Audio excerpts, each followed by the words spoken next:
Imaginez que tout ce que vous pensez savoir sur 1948 et la Nakba palestinienne soit un mensonge officiel. Aujourd'hui, nous parlons d'un livre qui révèle le plan secret d'épuration ethnique en Palestine, un livre si bouleversant qu'il vous confronte à une vérité dérangeante. Ce qui s'est passé n'était pas seulement une guerre, mais une conspiration méthodique pour vider la terre de ses habitants originels. Il s'agit de l'ouvrage Le nettoyage ethnique de la Palestine d'Ilan Pappé. Cette version est un résumé pour la chaîne, mais le livre entier contient encore plus de détails choquants. Et donc, pour tout comprendre, je recommande fortement de lire le livre. Ce livre n'est pas juste à lire, il s'agit d'une étude critique, d'une analyse approfondie et d'un débat sur les vérités cachées et les événements que l'histoire officielle a tenté de dissimuler. Et avant de continuer, abonnez-vous à la chaîne, activez la cloche et likez la vidéo. L'écrivain Ilan Pappé est historien israélien, figure des nouveaux historiens qui brisent le récit officiel. Basé sur des archives militaires, les correspondances de la Haganah, les documents secrets de la haute direction, il démontre que ce qu'on appelle le départ volontaire des Palestiniens était en réalité un terrorisme méthodique et un nettoyage ethnique planifié. Et si vous pensez que tout cela n'était qu'une guerre, vous allez être choqué. La thèse centrale du livre est l'épuration ethnique entre 1947 et 1950, qui était une opération stratégique planifiée et organisée. L'objectif était de vider la Palestine de ses habitants palestiniens et créer un État juif homogène. Les dirigeants sionistes, y compris David Ben-Gourion, suivaient chaque étape et planifiaient chaque expulsion et massacre. Tout était délibéré et méthodique, affectant tous les aspects de la vie palestinienne. En résumé, l'exode palestinien n'était pas volontaire, il était le résultat direct de la terreur et de la planification systématique.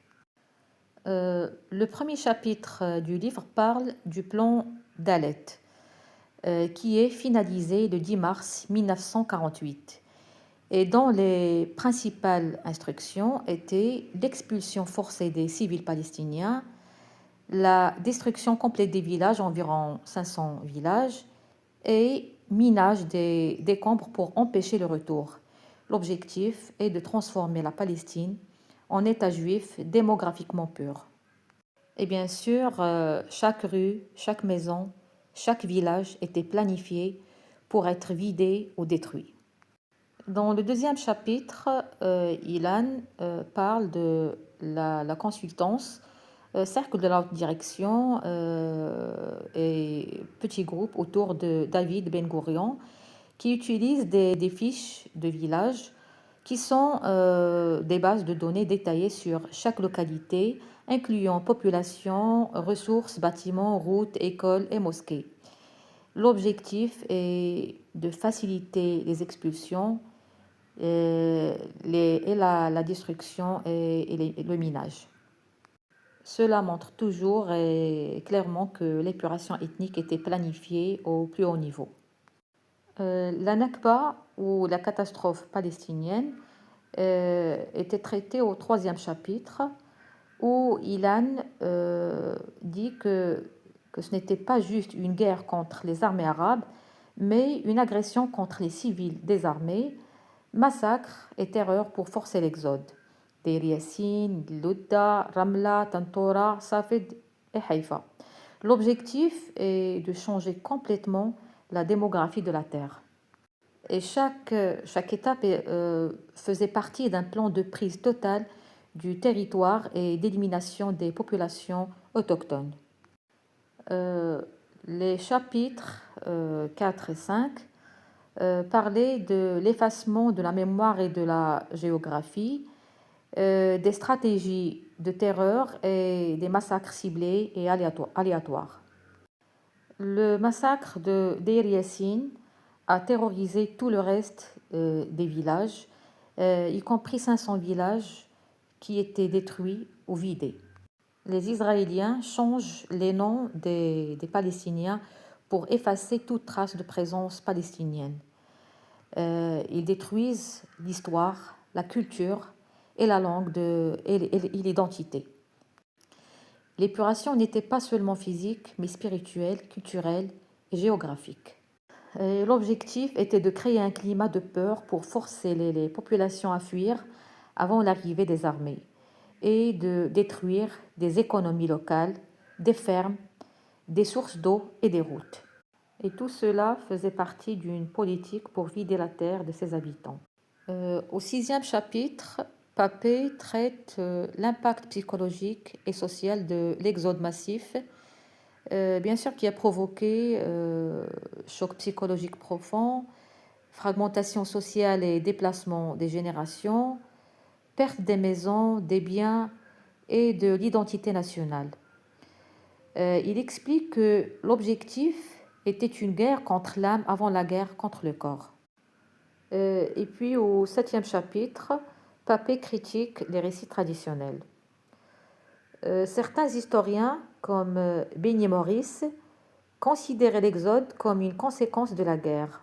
Et Papé démontre que l'épuration ethnique était préméditée, elle incluait massacres, destruction, pillage, expulsion civile, effacement des villages et terreur des survivants. Les documents historiques confirment la vérité que l'histoire officielle tente de cacher.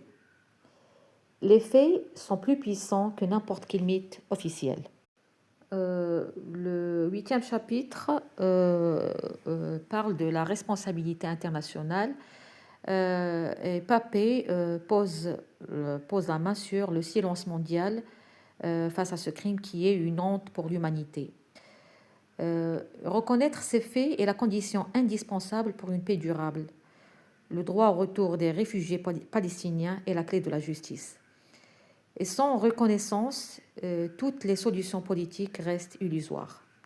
Donc ce que Papé voulait nous démontrer, c'est que l'Organisation des Nations Unies était informée, les grandes puissances avaient connaissance, le monde observait sans imposer de sanctions significatives.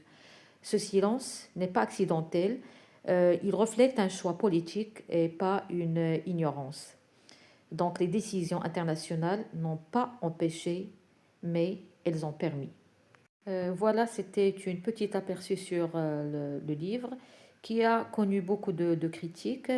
Par exemple, on dit que le livre s'appuie sur des archives internes et pas seulement sur des témoignages. Il démontre une stratégie cohérente, non des coïncidences. Il expose une lecture systémique de 1948. L'analyse reste très centrée sur 1948, moins sur les conséquences ultérieures, et moins d'attention portée aux dynamiques arabes internes. Mais ces critiques n'annulent en rien la thèse principale. Donc pourquoi ce livre est si explosif? Eh bien parce qu'il démolit l'idée d'une guerre accidentelle, il révèle une stratégie planifiée et il transforme une simple naissance d'État en opération de nettoyage ethnique. Et il force le lecteur à reconsidérer ce qui s'est passé en 1948. Donc ce livre n'est pas seulement à lire, il est à étudier, analyser et débattre. Chaque décision, chaque massacre, chaque plan est scruté et documenté.